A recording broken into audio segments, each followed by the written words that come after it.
Halo guys, assalamualaikum warahmatullahi wabarakatuh. Balik lagi bersama saya Birasdan. Kali ini kita akan ngobrolin Realme Narzo 50, HP entry level dengan prosesor di kelas mid-range. Ya, HP ini menggunakan prosesor Helio G96, prosesor yang banyak dipakai di HP 3 jutaan saat ini. Di pasaran HP ini dijual dengan harga resmi 2.499.000 atau 2,5 juta kurang 1.000 perak. Jangan khawatir, beberapa hari ini Realme sering mengadakan flash sale ya, dengan harga 2.290.000 atau sekitar 2,3 juta. Jadi hemat sekitar 200.000 dari harga normalnya. Untuk kelas entry level, HP ini cukup komplit ya untuk kamu yang ingin mencari HP gaming tapi dengan budget di bawah 3 jutaan. Fitur-fitur unggulannya antara lain refreshing rate 120 Hz, meskipun layarnya masih IPS LCD ya. Kemudian kapasitas baterainya sudah 5000 mAh serta kecepatan ngecasnya sudah 32 kW. Sudah cukup komplit untuk HP gaming di kelas di bawah 3 jutaan.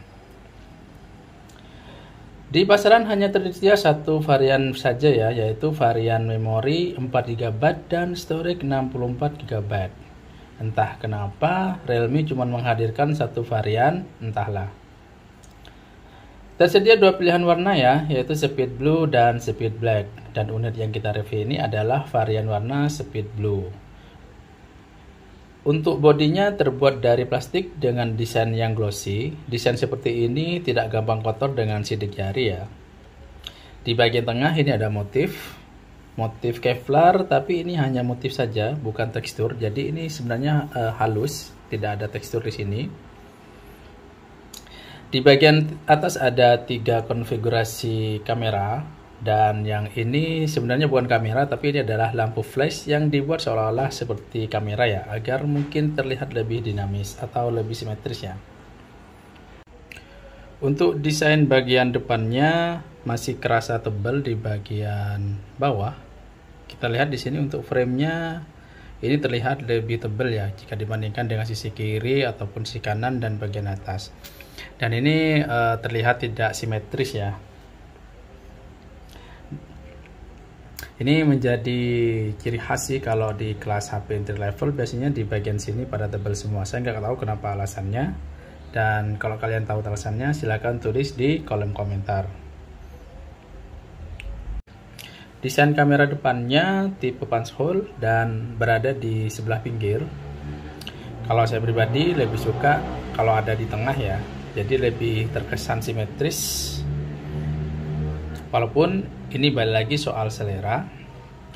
Kemudian feel megangnya agak terasa berat. Ini sekitar 194 mm dan memiliki ketebalan 85 mm.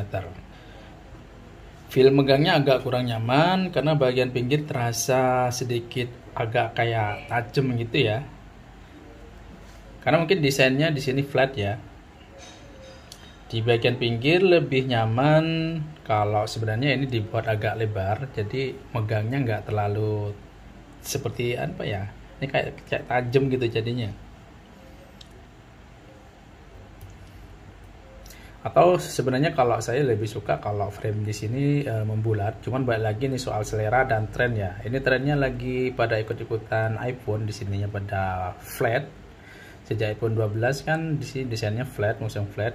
Memang kelihatannya lebih mewah, tapi secara feel genggamnya kalau saya pribadi lebih suka yang bulat. Dan balik lagi ini soal feeling dan soal selera. Silahkan tulis di bagian komentar desain yang seperti apa yang kalian suka, flat atau bulat untuk bagian bezelnya. Untuk bagian-bagian HP-nya di sebelah kanan kita akan temukan tombol volume dan sekaligus fingerprint ya. Kemudian di sebelah kiri kita temukan tombol volume, kemudian ada SIM card tray ya. Dan ini konfigurasinya 2 SIM card tray dan 1 slot untuk memori eksternal. Kemudian untuk sisi bawah ini ada audio jack 3,5 mm, kemudian ada lubang mikrofon, ada konektor USB Type-C, dan ini ada speaker ya. Untuk speakernya sendiri ini masih mono dan kira-kira kualitas suaranya seperti ini.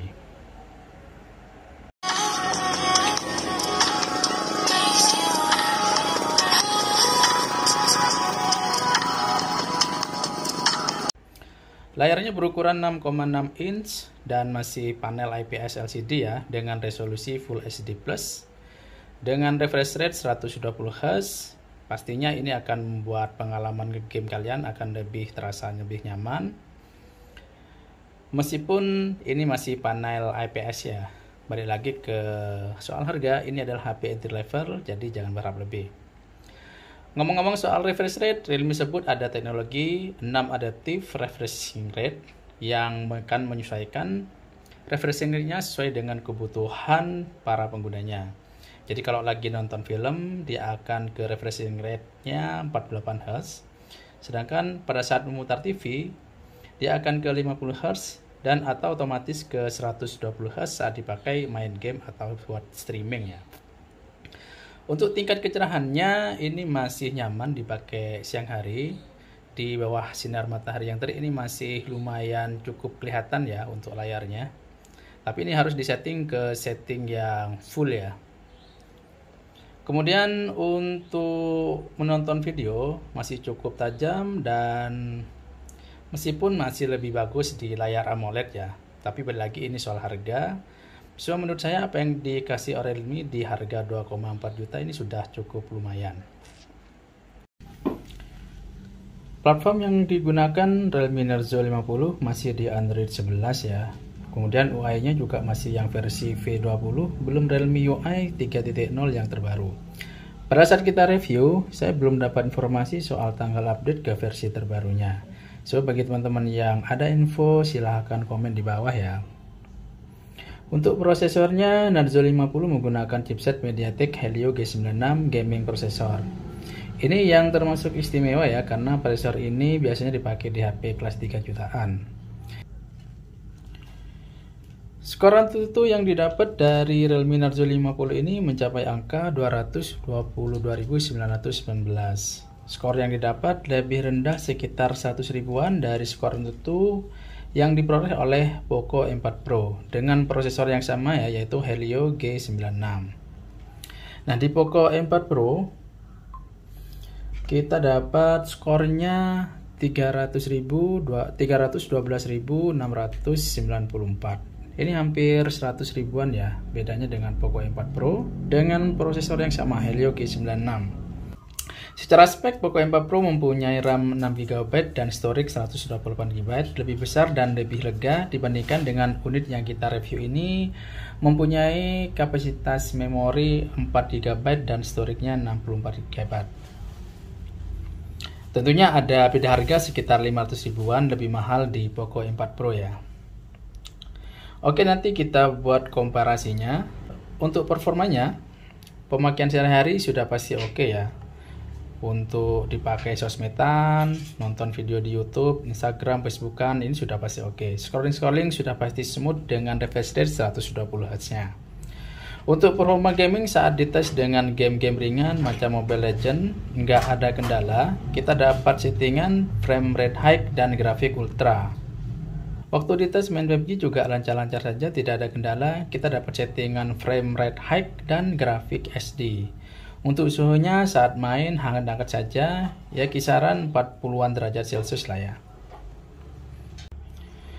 Kapasitas baterai 5000 mAh-nya cukup kalau dipakai seharian ya. Apalagi kalau hanya untuk main-main di media sosial seperti YouTube atau Instagram. Kemudian saat dipakai main game seperti Mobile Legends, dimainkan 10 menit baterainya berkurang 2% saja. Kemudian saat dipakai main PUBG selama 15 menit baterainya juga berkurang 3% saja. Baterai 5000 mAh ini didukung dengan sistem fast charging 33 watt ya, yang mampu mengecas baterai dari 0 sampai penuh hanya membutuhkan waktu sekitar 30 menitan saja. Oke, kita lanjut ke bagian kamera. Kameranya ada 3 konfigurasi kamera. Kamera pertama yaitu kamera wide 50 megapiksel, kamera kedua ada kamera makro 2 megapiksel dan kamera ketiga kamera deep 2 megapiksel. Dan di sini tidak ada kamera ultrawide-nya ya. Entah kenapa kamera ultrawide ini absen, padahal bisa jadi ini salah satu pertimbangan untuk membeli sebuah HP. Jadi bagi kamu yang suka dengan foto-foto bareng teman, pastinya butuh angle yang lebih luas dan lebih besar. Dan ini pasti butuhnya pakai kamera ultrawide. Mungkin ini bisa jadi pertimbangan kamu ya untuk membeli. Oke, untuk hasil foto-fotonya seperti ini. Untuk HP kelas entry level, video bokehnya ini tergolong bagus sih menurut saya. Kemudian di sini kita tampilin ya, gimana dengan foto dengan HDR off dan AI-nya dinyalain ya. Kita bikin beberapa konfigurasi dan memang hasil yang paling bagus kalau kita HDR-nya dinyalain dan AI-nya di off-kan ya.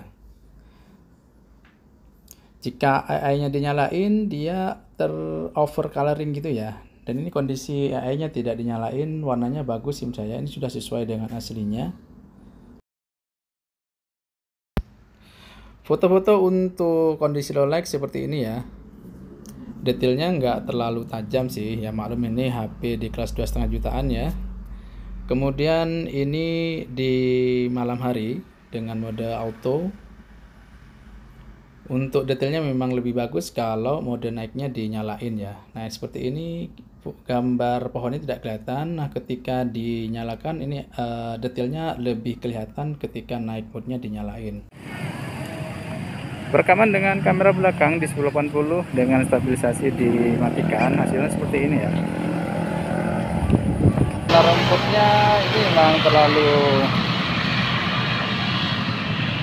lebih hijau di videonya ya daripada aslinya. Kalau lihat seperti ini. Nah, ya. Dan ini menghadap matahari. Rekaman dengan kamera belakang dengan stabilisasi dinyalakan ya, hasilnya seperti ini. Gimana dibandingkan dengan yang tadi?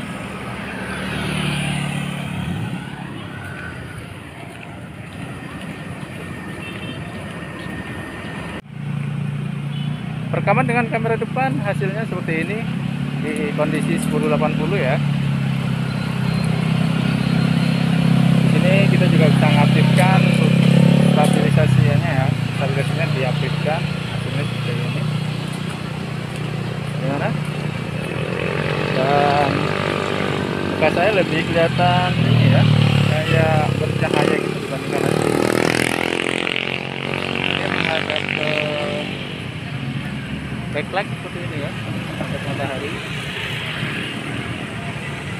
Jadi saya lebih mengkilap kelihatannya. Oke.